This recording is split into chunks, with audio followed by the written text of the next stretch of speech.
Hello everyone, this is once again Connor Smith, President of Mountain View High School Model United Nations.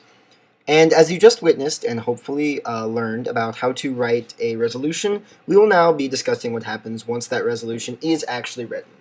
And of course, the first thing you do once your resolution is completely finished and you're satisfied with it, and all the countries that helped you write it are satisfied with it, is actually submit it to the Dias staff, those that are in charge up at the front. When it's complete and you have enough signatories, make sure you have enough people in support, either through sponsors or signatories, you may submit your resolution.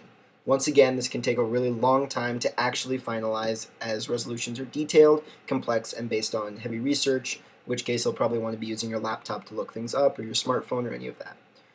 There will be a Dias staff member checking resolutions who will usually have a computer over in one area. Once again, my experience comes strictly from the conference I was at, but I have a strong feeling that they will have a computer over somewhere, and that is the person that you take your resolution to, and they will look over it. If it's completed correctly, the staff member will submit the resolution to be formally printed and mass copied and distributed to every single member of your assembly.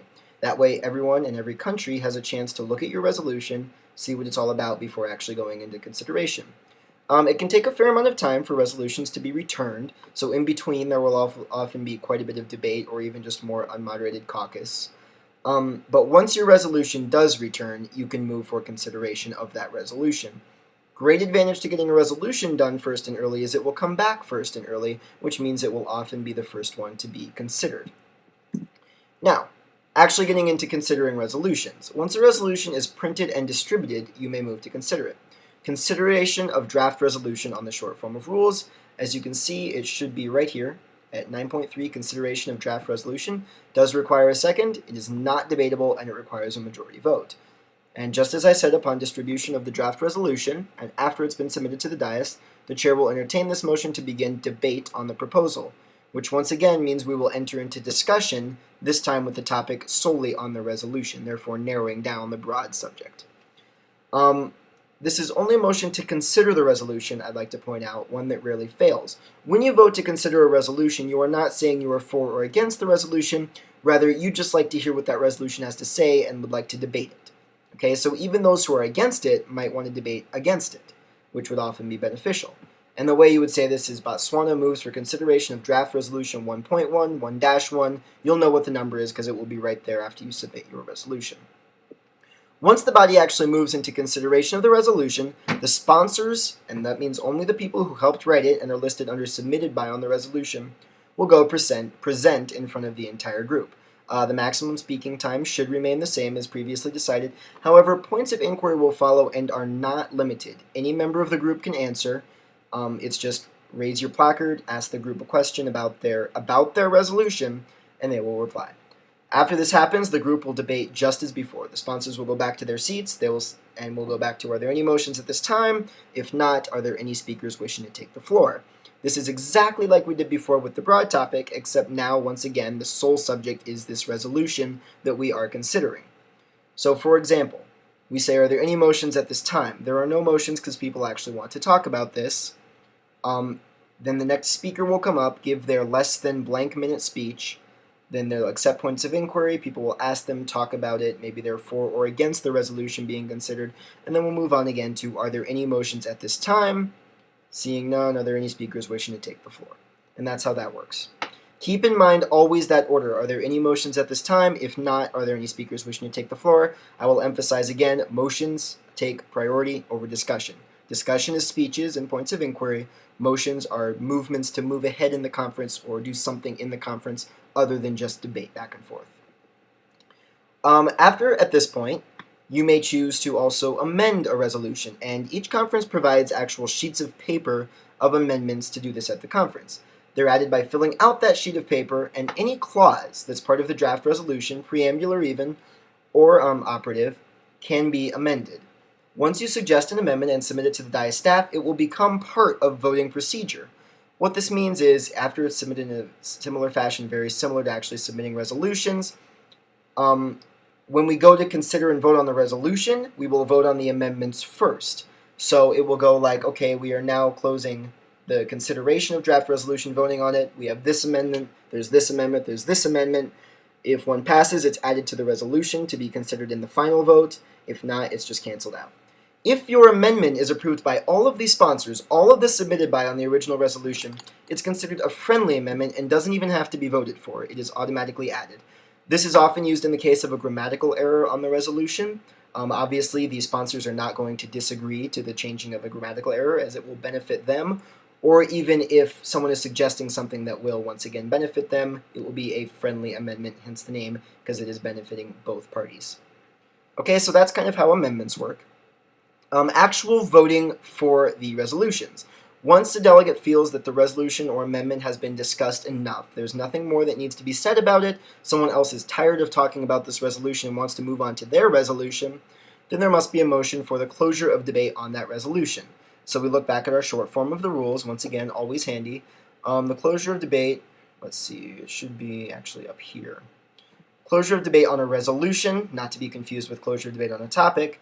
It does need to be seconded. It does allow for debate, so 2 people in favor and 2 against may speak, and it requires a majority vote. This only closes consideration of the draft resolution, meaning that you will no longer be able to debate it, no longer be able to discuss this, no longer be able to clarify that. I apologize for that.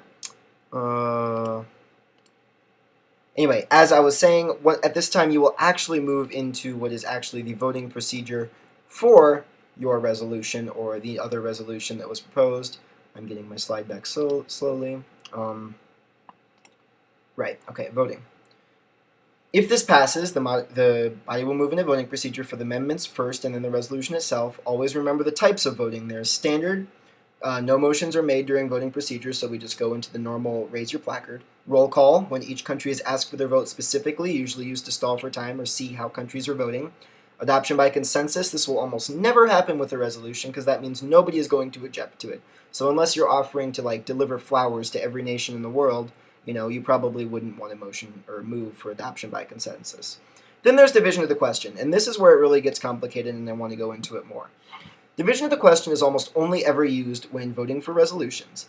Though it's considered a regular voting procedure, it is still only used for resolutions. Division of the question breaks down the resolution and allows the body to vote on each individual clause. It is a common strategy to divide the question and vote against all preambular clauses, saying your reasons why. If those are voted down, a resolution without preambular clauses cannot be passed. So be wary of that. That means that for every space you wrote, every suggests that or is aware at, that will be voted on and either accepted or turned down. The final resolution will be a summary of what was accepted and with everything that was turned down removed. It's extremely time-consuming, but not in the same way that roll call vote is, because this allows for more of a detailed consideration of the resolution. I will be honest in saying I've never actually seen this happen because most people do not favor it. However, it is an extreme possibility, especially if there's particular interest in a resolution and certain parts you like, but maybe others you don't, and that can't be fixed by just an amendment. Now at this point, what happens? If the resolution passes and it's voted for, the body is encouraged to applaud. In a sense, that country that submitted the resolution, as I said before, has succeeded at the conference. However, if a resolution is turned down, do not worry. A delegate or group of delegates can submit more resolutions or attempt to vote for a slightly altered version later.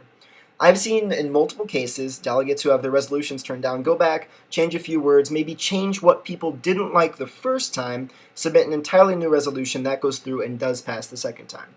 Never, ever, ever give up on having the views of your country solidified in a resolution. After all, that's why you're here.